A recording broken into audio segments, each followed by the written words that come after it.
We continue this morning with a series of sermons where we're exploring what Jesus had to say about following Him. All throughout the Gospel of Matthew, the first book in the New Testament, Jesus every so often will issue an invitation to someone along the way, come follow me. A couple of weeks ago, we looked at the first of those examples where Jesus speaks to a couple of fishermen. Says to them to bring those gifts and those opportunities, those experiences they have as professional fishermen, and come and use those as they follow Jesus. Last week we talked about what it means to be a disciple of Jesus as opposed to a tag-along. And what a question that was for us to reflect upon. Today we come back to the text in Matthew chapter 9 as Jesus issues probably the simplest invitation to His followers at any point of the gospel. Matthew chapter 9, verse 9, Jesus encounters a man named Matthew who is so much a tax collector, so dedicated to his craft that he is still at work, which I suppose 3 weeks before tax day is very fitting for us as we are moving towards the holy season of Lent in preparation for our celebration of Easter Sunday. Jesus comes to where Matthew is at his tax booth and simply says, "Follow me." It's just that simple. There are no strings attached in what Jesus says to Matthew. But we're able to see what happens next in the story. This is one of those wonderful passages in Matthew's gospel where we see where Jesus goes and what Jesus does all throughout a particular day. The story continues on.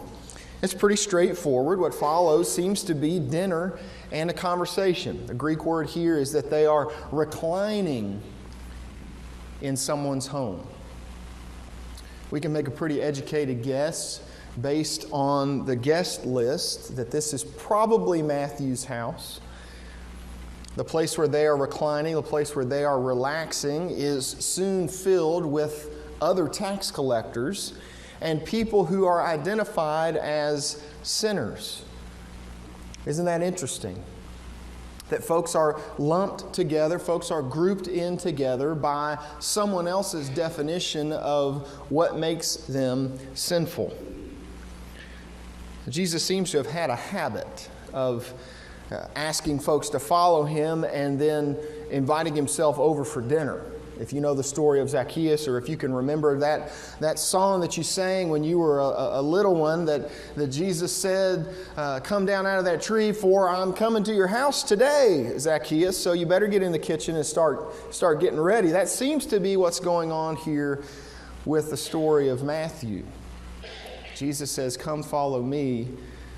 And in fact, follow me straight to your dinner table. Because all the wrong people, all the folks who would be classified by the way that the community rolls their eyes and passes over on the other side and tries to avoid them, all those folks, the tax collectors, the sinners, we're all coming to your house, Matthew. And as they're there in Matthew's home, as they're reclining, as they're probably having a meal together, the conversation continues on. And Matthew's gospel tells us even what they talked about.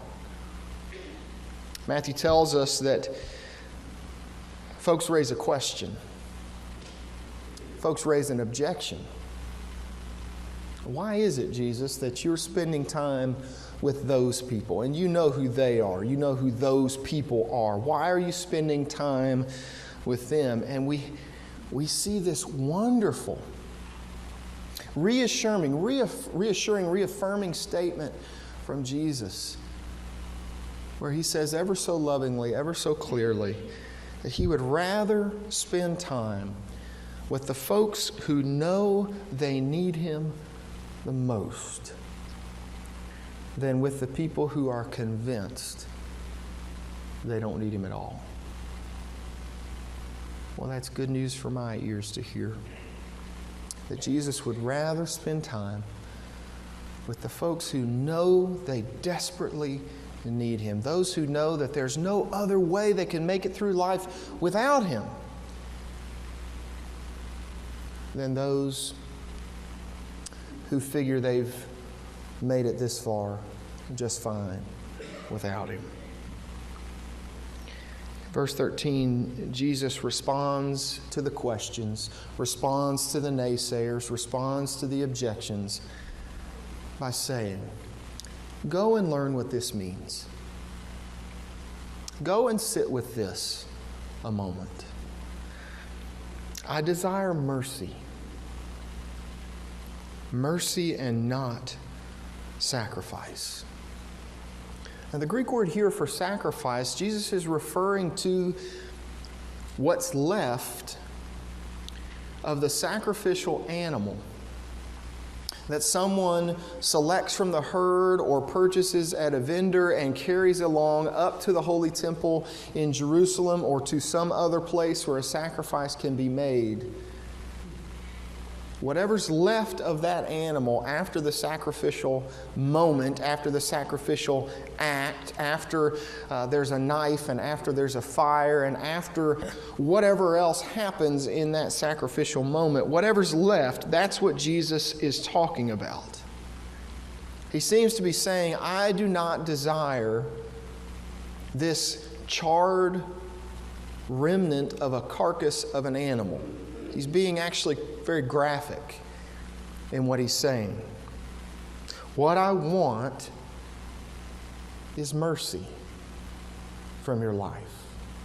What I want is mercy. And he's actually quoting directly from the Old Testament, directly from the Old Testament prophet Hosea.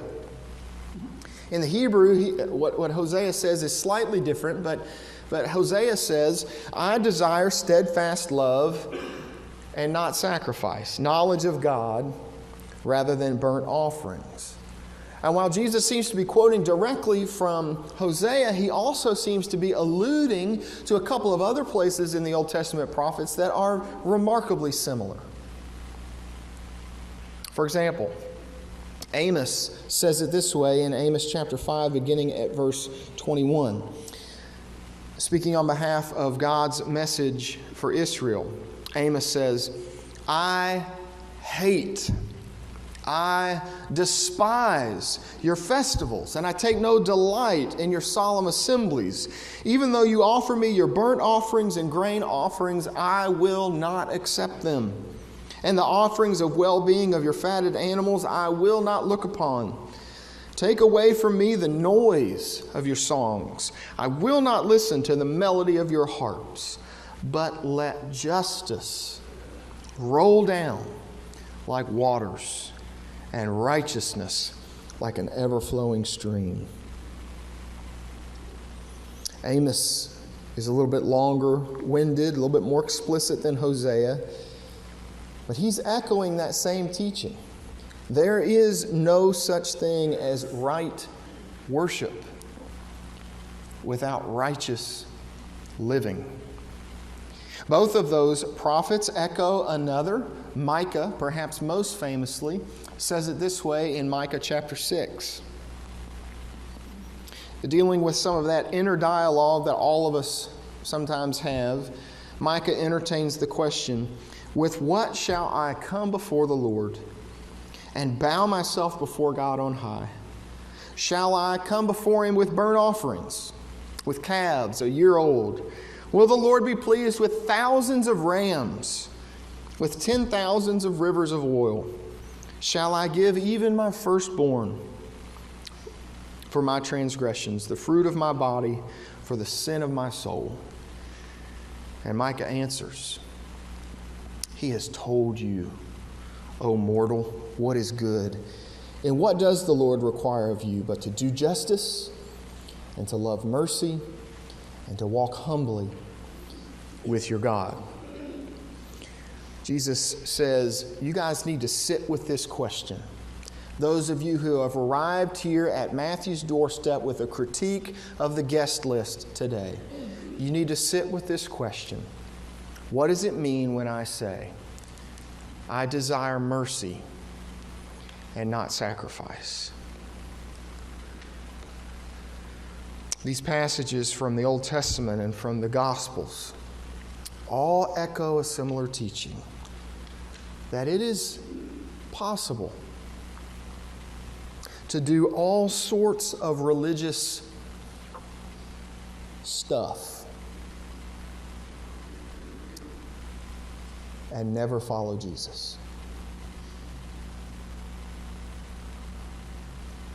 Some folks, for example, follow Jesus and still want to live for self.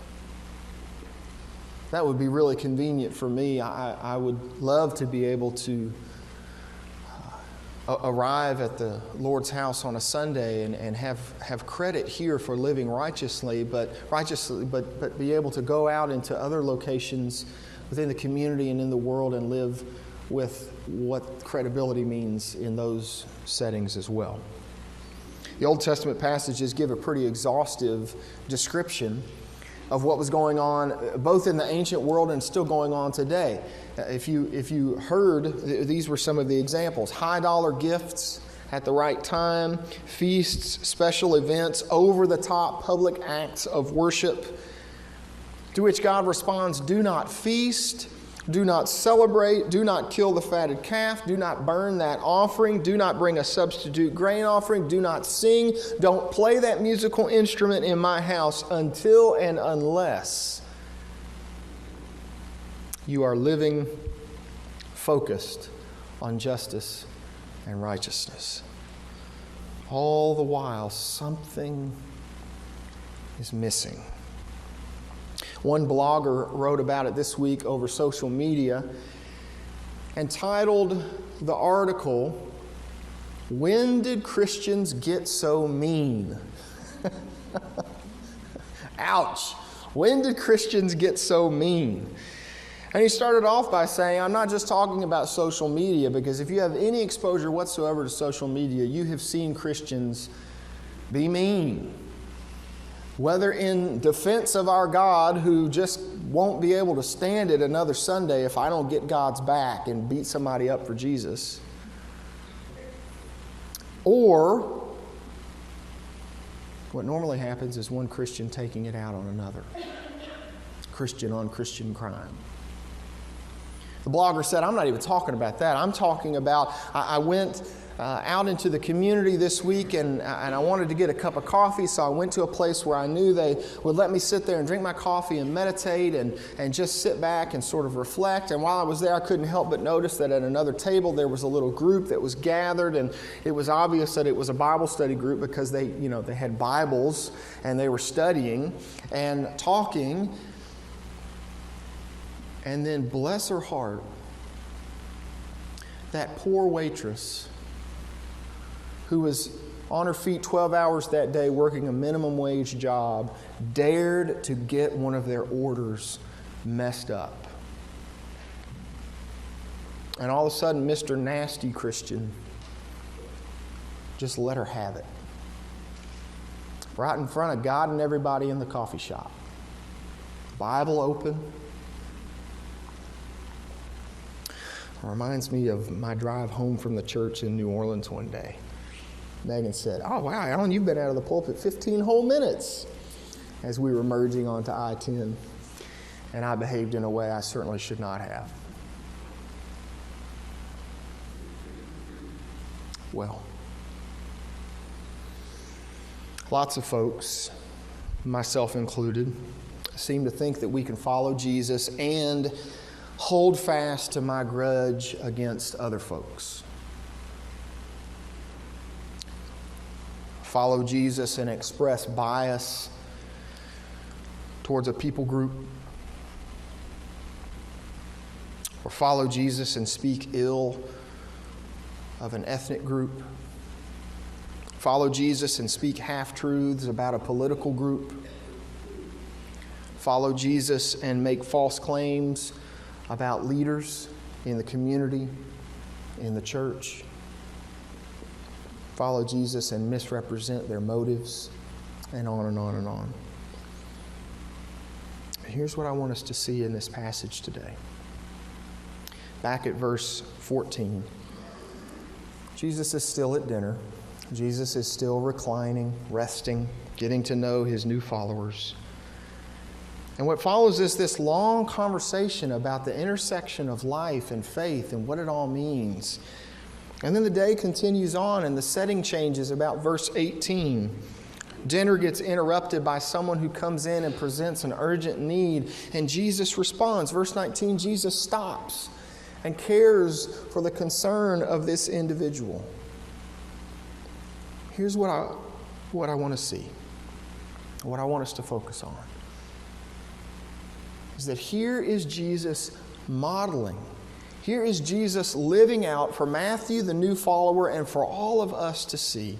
Here is what it is to follow Jesus. Following Jesus means learning to live as Jesus lived. Following Jesus is itself a way of life, a life of mercy, not empty worship. And so this morning, as we begin to think about an invitation, what it is that God's holy word is inviting us to do in response. For starters, I would say it is terribly important for me to sit with the message that Jesus offers in verse 13. Jesus says you need to wrestle with this. You need to understand what I mean when I say I desire mercy and not sacrifice. So if nothing else, perhaps the best response for me to do is to go home today and get out a sheet of paper and write out those words and tape it on my mirror, or punch it into my phone so that every time I go there, I have to deal with that message in some way before I can continue on. Or put it on the dashboard in my car, or put it someplace where again and again and again throughout the season of Lent, getting ready for Easter, I meditate on those words. I desire mercy and not sacrifice.